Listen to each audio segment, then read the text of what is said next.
Oh, hey there. Dudes with wrenches here. What are we gonna do today? I don't know. We're gonna take you out to the farm, introduce you to a rig I like to call the white whale. It was my white whale for many years. Took me a while to find one, acquire one, and repair one. After a while of driving it and dailying it for a couple, I just got to the point where I want to do a lot of upgrades on it. And I'll walk you through a few of those, and we'll talk about what needs to be done to it. Hope you enjoy, and let's get after it. Never gonna end, is it? Nope, nope, nope.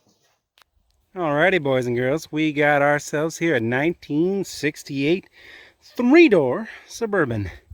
Back in the 1960s, they didn't believe in having a fourth door due to safety concerns of your children getting out on the old passenger side. So, some people will think this door was either filled in or there was just a door installed on the passenger side, none of which is true. They actually came as three doors.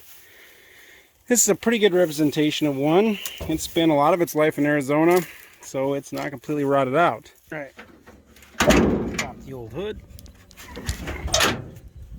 Make sure there's nothing that's going to try to jump out of me or sting me. Yeah, we're good. Now, this has the factory 250 inline 6. We did a Pointronics conversion, so it's still got the point set up. It's just got a little converter inside there. We added this little nipple so we could have an actual mechanical temp gauge. We made our homemade brackets because the radiator went out on us, so we could put a taller, newer 70s era Chevy radiator in it. Wasn't looking to spend a lot of money when I put this rig together. Puke tank out of a G-Body Malibu. She's a big one barrel. All right. See if I left the keys in her. Oh, seat's a little ripped.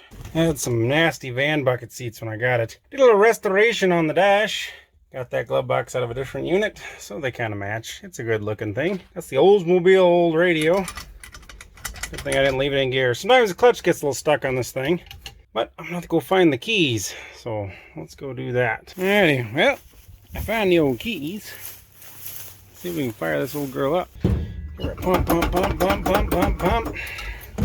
In the clutch.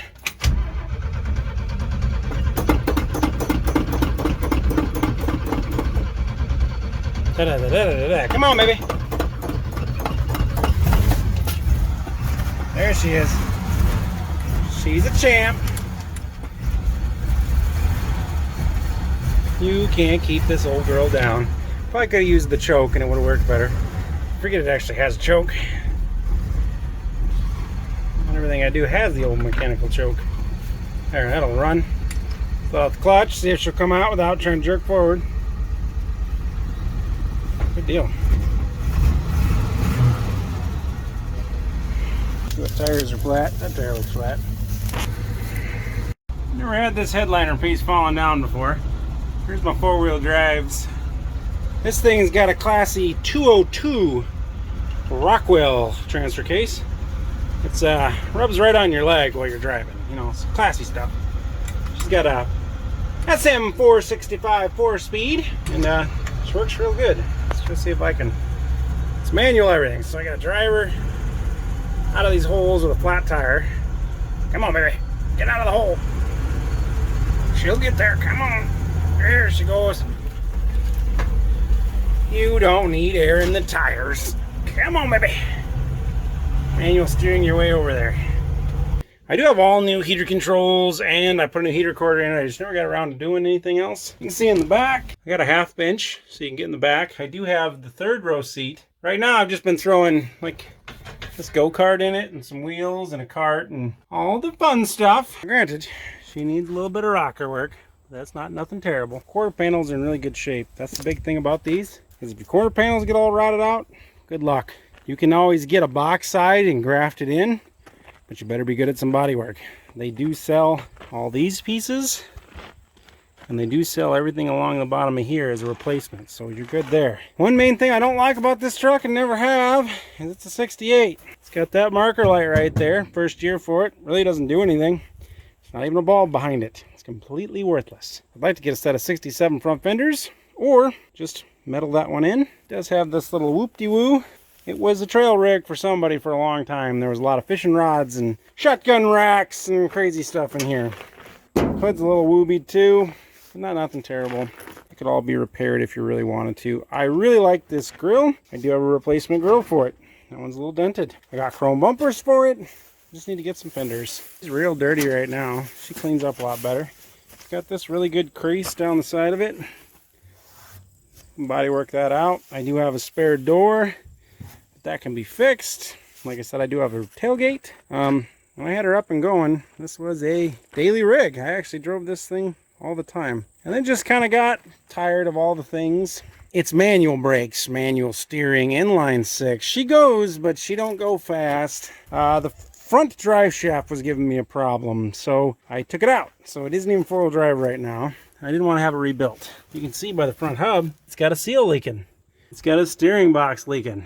It's from 1968, so there's just a lot of leaking. It's got closed knuckle hubs. Closed knuckle hubs always leak, and you just got to put fluid in them. The seals are impossible to find, so you can't even put new seals in them to get them to hold the grease. You actually put rear end grease in that seal. So what I've always done is put a really thick, heavy grease in there, let that run around a little bit, and then put the rear end grease in, so the heavy grease kind of seals for the rear end grease. Now it leaks a little on the transmission transfer case, needs some seals. This front differential is kind of worthless with these closed knuckles. The rear differential is nothing fancy. This thing is a half ton, nothing special. I've put all new brakes and wheel cylinders and I've gone through everything on it. It's reliable as it sits, but it leaks a lot of things. And I'm just tired of manual everything. I like manual everything on some things. You know, this was a man's truck. You weren't playing on your cell phone in this rig because you had to steer and shift and stop. It does all those things well, but you have to be aware of it. That there is a wood floor. So if you're ever looking for a 3-door Suburban, it's very important you look at that wood floor because you can see all this glass here. That wood floor gives out, gets cracked, gets broke. A lot of this starts getting twisty. And then also be aware if it's ever been in an accident. That's structural wood in there. So you gotta be really aware of that stuff when looking for a rig like this. Needs a windshield. I got one of those too. You can see this windshield was delamming out anyway. It was actually separating. It's original glass. I've done some patchworking. There was a little rust in there that I spotted up. I do have floorboards for it, rocker panels. I do want to keep it a stick. I do want to keep it four-wheel drive. I have a full set of 3/4 ton axles for this truck. I have a big block for this truck and a lift kit. I do want to just go slightly higher, not through the roof or nothing, just maybe 2 inches, level it out, get a good set of 33s or 35s on it. Using this old girl a little bit. There's right up. She's good to go. There's the old reverse. That's tough falling. Don't worry about that. That's a second gear start off. You don't use first gear if you want to get around moving. We're doing a whole hopping 10, bumping through the yard. We'll just grab third here. All right, there's third. Yeah, third will get you up to about 25, 30 if you're lucky. And that's just fourth. And that's it. It's all these old SM465s and inline 6s had to give. But it has been fun to own for a long time. And I do enjoy driving it. So, you tell me if I'm wrong on the plans. Comment below. What do you think about 3/4 ton axles? Keep the 4-speed. Keep all the good parts. Big block. It's a nice factory looking 3/4 ton K20 rig. Yeah, that's the plan. And if you like this old girl, comment, like, subscribe. Like always. Have a good day. Yep.